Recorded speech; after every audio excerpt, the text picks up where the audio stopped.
Olá, estamos de volta com o nosso podcast quinzenal Entre Vínculos. Eu sou a Kit, conversando comigo online está a Andréa Raquel. Oi, Andréa, tudo bem? Tudo bem, Kit? Por aqui tudo bem, na medida do possível, né?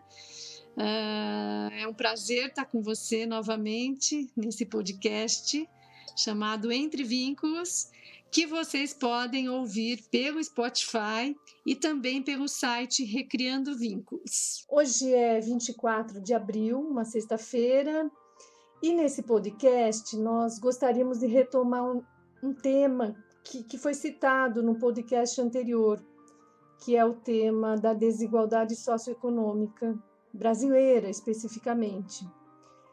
Para falar sobre isso, a gente não vai fazer um levantamento estatístico. O único dado que a gente gostaria de apresentar para lembrar é o dado do último relatório da ONU, divulgado em dezembro de 2019, que coloca o Brasil como o segundo país mais desigual do mundo. Essa é uma especificidade da realidade brasileira, no que diz respeito ao Covid também. Algo para a gente pensar, né? Tem 2 filmes nacionais que eu acho que podem ser muito interessantes para aproximar a gente dessa realidade. Eu indicar o primeiro filme é um filme chamado Baronesa. Ele é dirigido pela Juliana Antunes, é uma diretora muito jovem, esse é o primeiro longa-metragem dela, e ela fez um trabalho muito interessante na periferia de Belo Horizonte. É um documentário que assume a ficção. Ela, na verdade, ele borra um pouco essas margens que separam o documentário da ficção, porque ela trabalha com não atores, com não atrizes, com não atores. As atrizes que são protagonistas desse documentário, desse docu-ficção, né, dessa mistura de documentário e ficção, são moradoras desse local. A Juliana se muda para esse espaço e passa um tempo ali. E é um filme que traz muito essa realidade, que ao mesmo tempo que está distante, nos aproxima, né? Sim, o sofrimento nos aproxima. Somos todos humanos e o sofrimento nos aproxima. Podemos estar em condições de vida diferentes, mas o sofrimento nos aproxima com certeza. E eu entendo que a arte, né, todas as linguagens artísticas, aqui a gente privilegia a literatura e o cinema, ela tem esse papel de nos aproximar e de revelar certas realidades, certas situações e também de nos tornar mais sensíveis para aquilo que a princípio é diferente, mas que também nós podemos descobrir que não é tão diferente assim. Aconselho, deixo como dica a leitura do livro da Carolina Maria de Jesus, que é O Quarto de Despejo, Diário de uma Favelada. Acredito que muitas pessoas já tenham tido acesso a esse livro, ou pelo menos ouvido falar dele nas redes. É um livro que tem sido solicitado nas listas de vestibular, e eu me lembro quando eu li o livro, eu fiquei muito impactada. É muito triste. Então, esse relato dela, que foi uma mulher negra e que escreveu este livro como uma pessoa que morava mesmo na favela em São Paulo, no final dos anos 50 o livro foi escrito. Ele foi editado, foi divulgado a partir dos anos 60, através de um jornalista que foi justamente fazer uma pesquisa na favela do Canindé, em São Paulo, e acabou conhecendo a Maria Carolina de Jesus, uma mulher guerreira. O livro é muito impactante. Eu vou ler um trechinho do que o Aldário Dantas diz sobre o livro, né? A história da favela que eu buscava estava escrita em uns 20 cadernos encardidos que Carolina guardava em seu barraco. Li e logo vi. Repórter nenhum, escritor nenhum poderia escrever melhor aquela história. A visão de dentro da favela. Então, no livro fica muito claro a questão da fome, a presença da fome e o trabalho dessa mulher, o quanto que ela trabalha como catadora de lixo para sobreviver e para sustentar os filhos, né? A grande descoberta do jornalista foi encontrar uma mulher que era alfabetizada, que era o caso dela, né?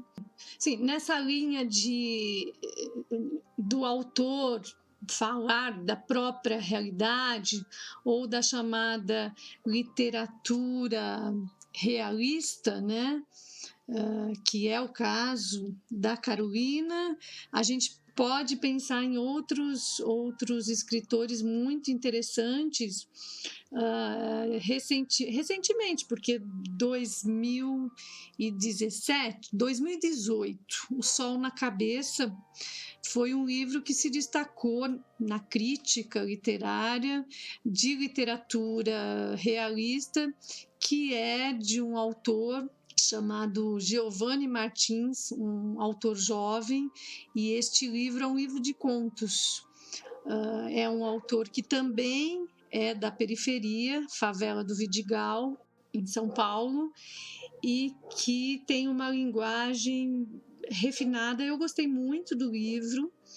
É um livro bastante interessante e que nos aproxima para quem desejar. É preciso desejo. Sem desejo, a gente não lê esses livros, né? Então, para quem desejar, é uma literatura recente, nova, e que vale a pena estar conhecendo. O Sol na Cabeça, Giovanni Martins. Eu indico ainda um outro filme que eu acho que mostra bem para a gente essa realidade. O filme da Maíra Buller. Ela é uma cineasta jovem, daqui de São Paulo, e ela fez um filme chamado Diz a Ela Que Me Viu Chorar. É um filme que foi lançado também em 2019, como Baronesa, uma realidade muito recente e muito próxima do contexto de hoje. Quais são as possibilidades da gente vê-los? Você tem alguma indicação? Porque não são filmes muito acessíveis, mesmo que o cinema tivesse funcionando, acredito que seria difícil de vê-los distribuídos, né? O filme Diz a Ela Que Me Viu Chorar, ele estreou, acho que no final de 2019, e ele está disponível nas plataformas digitais. Ele é distribuído pela Vitrine Filmes, tanto Baronesa quanto Diz a Ela Que Me Viu Chorar. Se eu não me engano, no Google Play, esse filme da Maíra Buller está R$6,50. O Baronesa eu não tenho certeza se está disponível, mas se não tiver, logo entra. E é um filme que vale muito a pena. Então, ela vai para um hotel. É um hotel que, na verdade, foi um programa de redução de danos implementado pelo governo municipal, como política pública mesmo, e é um hotel, chama Hotel Parque São Pedro. Ela vai com uma equipe reduzida e passa alguns dias lá com uma câmera observativa, observando mesmo o movimento dessas pessoas. E aí a gente conhece pessoas muito preciosas, né? Pessoas que a gente não encontra no nosso dia a dia, que estão ali, que estão vivendo realidades muito particulares, muito singulares, com muita dor, que envolve muita tristeza, e fazendo o possível para sair dessa situação que é tão complicada, que são essas situações difíceis, né? Muitos deles viciados em crack mesmo. Mas é muito interessante perceber como é difícil lidar com essas orientações que isolamento, higienização, etc., dentro desses espaços, ou seja, na rua, nas favelas, em lugares como as prisões. Então, acho que conhecer essas realidades nos aproxima muito mais dessas pessoas. E para quem tiver interesse no campo sociológico ou psicossociológico, como a gente está pronunciando hoje, né? Eu gostaria de lembrar do sociólogo Gessé Souza, que é um sociólogo ainda atuante, muito presente nas redes sociais, também tem um canal no YouTube e que tem vários livros lançados, por exemplo, A Ralé Brasileira, A Classe Média no Espelho e A Elite do Atraso, só para citar alguns mais famosos e polêmicos.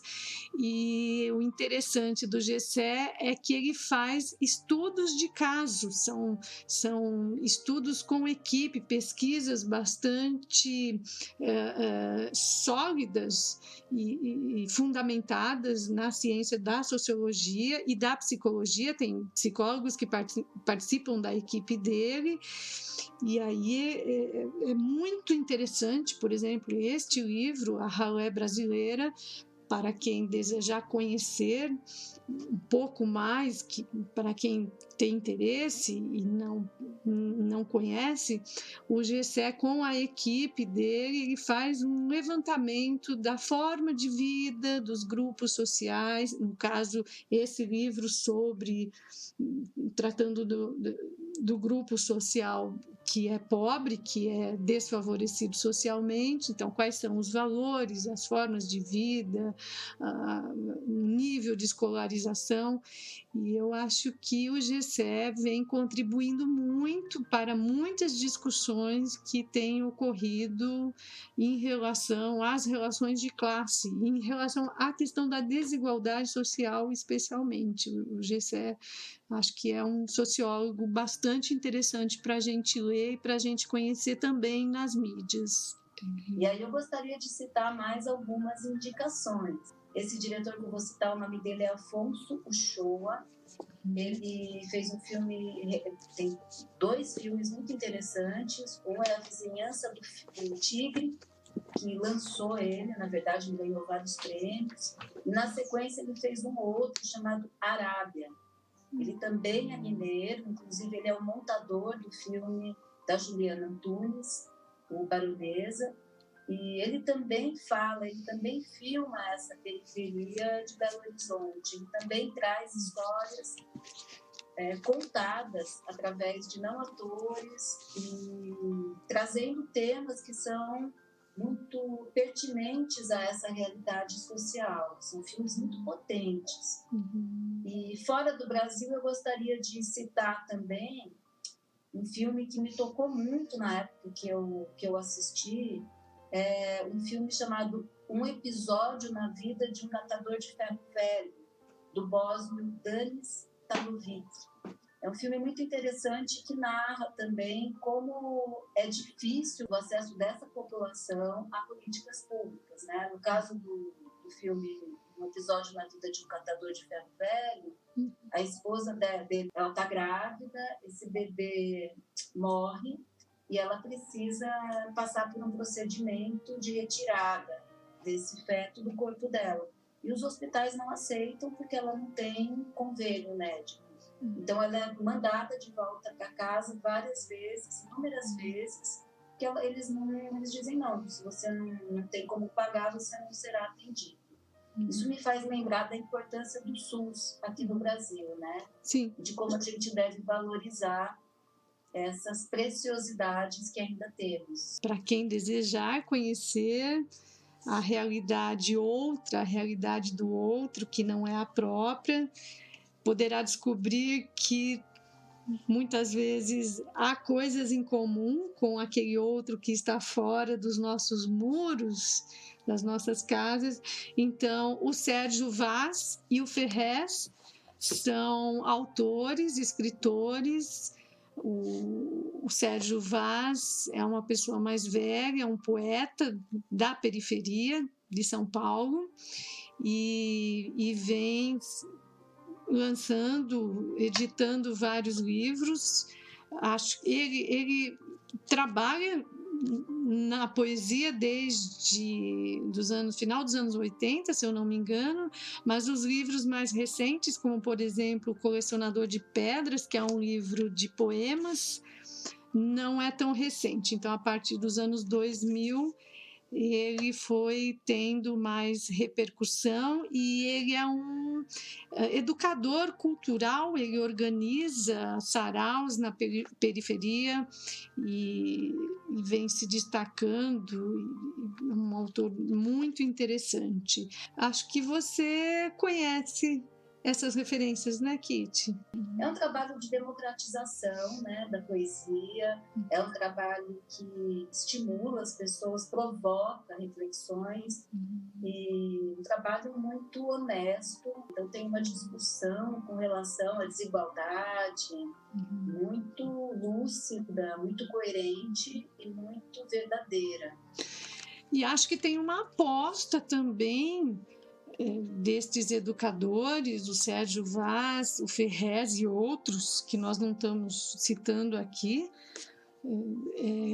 uma aposta na possibilidade que a cultura traz de uma outra vida, de uma transformação na vida, uma transformação que não é só uma transformação pessoal, mas é uma transformação de grupos, né? E de acesso e de produção da subjetividade também desses grupos, dessas pessoas que fazem parte destes grupos. Imagina que as pessoas que fazem parte dos grupos do Sérgio Vaz, porque eu sei que ele tem essa função, ele é educador, ele trabalha com a linguagem, ele promove a literatura. Então, imagine jovens que têm contato, que fazem parte desses grupos na periferia de São Paulo, em comparação com jovens que não fazem. Eles têm mais possibilidade na vida, né? Possibilidade de interlocução, possibilidade de linguagem, possibilidade de se tornar um ser humano melhor para o que o mundo precisa. Então, acho que é uma aposta muito interessante desses autores na juventude e na potência da arte. E aí eu acho que é um pouco a nossa aposta aqui no podcast também, né? Que o podcast seja uma potência de fala e de recurso para a arte. A gente está sempre apresentando os autores e a arte como uma saída para nós, seres humanos. Aí eu já vou encerrando, então, e não poderia deixar de falar da nossa querida Conceição Evaristo. Imagino que todo mundo conheça, mas claro, não, né? Não é isto. A Conceição Evaristo é uma mulher negra, uma escritora muitíssimo reconhecida. Há 2 livros dela que valem muito a pena ler, que é Olhos d'Água, que é um livro de contos, e também o Becos da Memória. Eu digo que a Conceição é muito conhecida porque ela já foi premiada no Prêmio Jabuti, ela é mestre em literatura, então ela é uma mulher que veio da periferia, foi conquistando outros espaços na academia e no mundo da crítica literária também. Mas ela faz, nesse livro especialmente, o Becos da Memória, é um livro testemunho, né, da vida dela e das situações da periferia. O Olhos d'Água também é um livro muito testemunho, onde ela conta as situações que ela presenciou e que ela viveu também nesses 2 livros. Então é isso, acho que temos aí várias possibilidades e gostos também, podemos ter gostos diferentes, né? Há pessoas que gostam de uma linguagem mais cotidiana, do dia a dia, uma linguagem mais comum, e há pessoas que gostam de uma linguagem mais refinada. Aí a Conceição Evaristo, então, vai ajudar e promover mais esse conhecimento e essa sensibilidade de quem estiver interessado. Então, acho que a gente encerra hoje com com essa provocação mesmo, para a gente pensar um pouco na desigualdade social, pensar em como somos privilegiados e privilegiadas, né, e podemos respeitar essas orientações. E aí a gente volta daqui a 15 dias com o próximo podcast. Muito obrigada, eu gostei muito de estar com você hoje. Eu também. Vocês, né? Até o próximo episódio. Até o próximo. Ficamos por aqui. Um abraço a todos.